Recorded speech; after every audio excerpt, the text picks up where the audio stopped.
turns out Nora and Alec are trapped in a cult-like community when they stay in a dubious cabin. In the countryside, Nora and Alec find themselves on an unfamiliar route.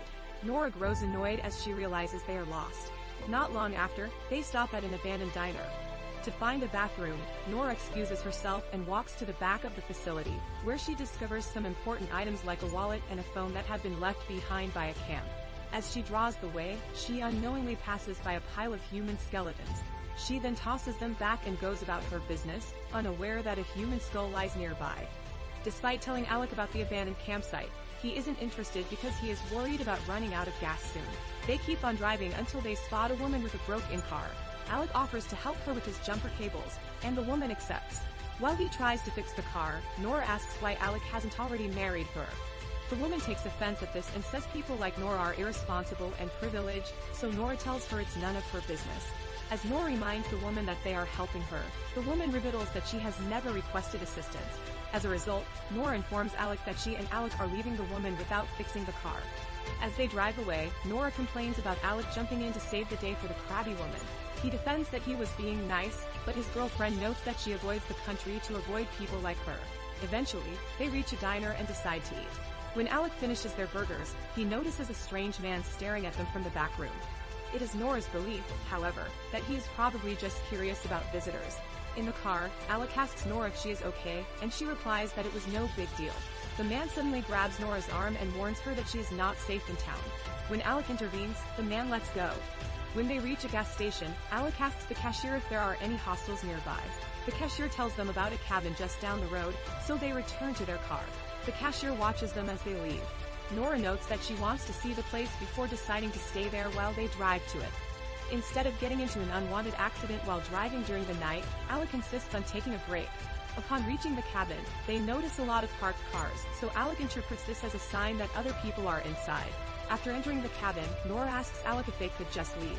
He assures her, however, that people have been there because of the used plates on the table. When they look around, they can't find anyone to help them check in, so they go upstairs. To their surprise, the landlord with a disfigured face greets them. He apologizes for not hearing them, then asks where Alec is from.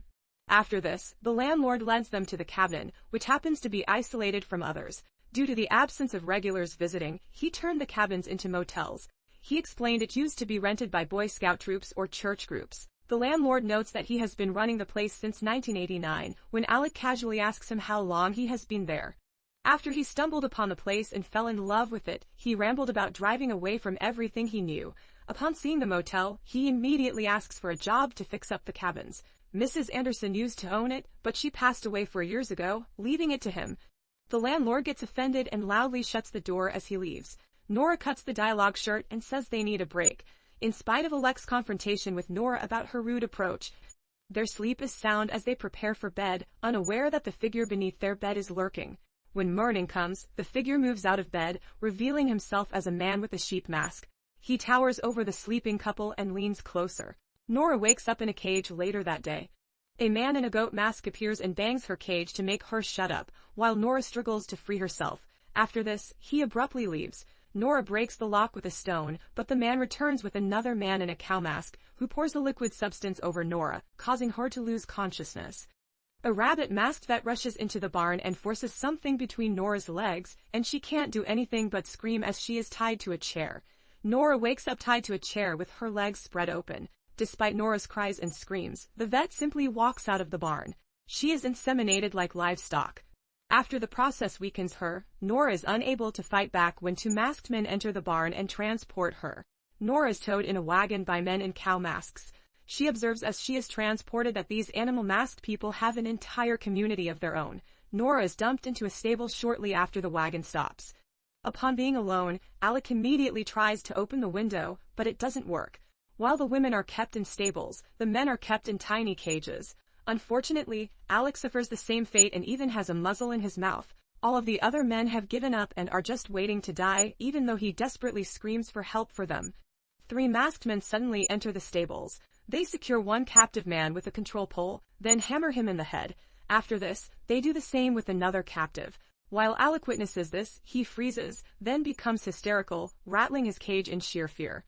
Alec fights back and tries to escape, but the other man knocks him out with a hammer. The men load Alec and the other unconscious captives into the wagon, then carry the bag of human limbs all over their tight-knit town after delivering them to the slaughterhouse. A car pulls up nearby, so he waves at the driver and stows the bag in an office before putting it away. The man in the pig mask meets up with the landlord, who serves as the ringleader of this vile town, who then helps him carry a new captive into the stables. As the landlord notices they have an order for 80 people, he asks if the food will be ready by noon. Although the pig-masked man doesn't speak, the landlord understands his blank responses. Angry, the landlord barges into the kitchen and demands that the food be ready in 2 hours. The workers ground meat and cook stew for the lasagna. However, as he picks up a call from his customer, he realizes the client will be picking up the food early. Consequently, he tells the man in the pig mask that dairy livestock must be used to compensate. Lactating women are locked in cages with suction tubes in their bosoms in a separate stable. When the coast is clear, Andrew, the gas station cashier, enters the stables and attempts to comfort the bereaved mother and tells the woman it's their fault for being bad people. In another instance, a customer complains that they found a tooth in their food, ruining their wedding. A customer calls the man in the pig mask with an urgent matter, and he reassures them they will be compensated. The landlord goes to the stables and discovers that one of the women is dead. They notice that the wood stabbed in the woman's chest has Andrew's name carved on it, so the landlord immediately orders his men to find him. While Nora is waiting for her stall to open, Nora encounters a captive. The captives are treated like farm animals, and she was impregnated to the point that she couldn't become pregnant. When Nora hears another woman cry from a separate cell, she panics. The woman's name is Ashley, and she has been held captive for 2 weeks. As Nora assures Ashley, they will be able to escape together, Andrew plays with human hands when a landlord's man finds him. He cries, defending that the woman was mean, but the man rags him out anyway. He is reprimanded for wasting their resources shortly thereafter by his landlord.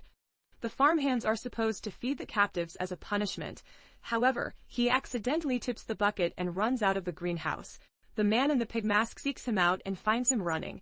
The landlord is thankful for Andrew's thoughtfulness when he hands him some oregano in the kitchen. The landlord decides to take care of Andrew and tells the man with the pig mask to dispose of the woman who cannot produce milk.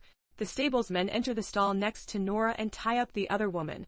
Nora sees as the man in the pig mask slaughters her. Horrified, Nora sinks to the floor, barely comprehending what is happening. Nora cowers in fear as the door rattles in the stables. When Alec appears, he tells her to escape with him.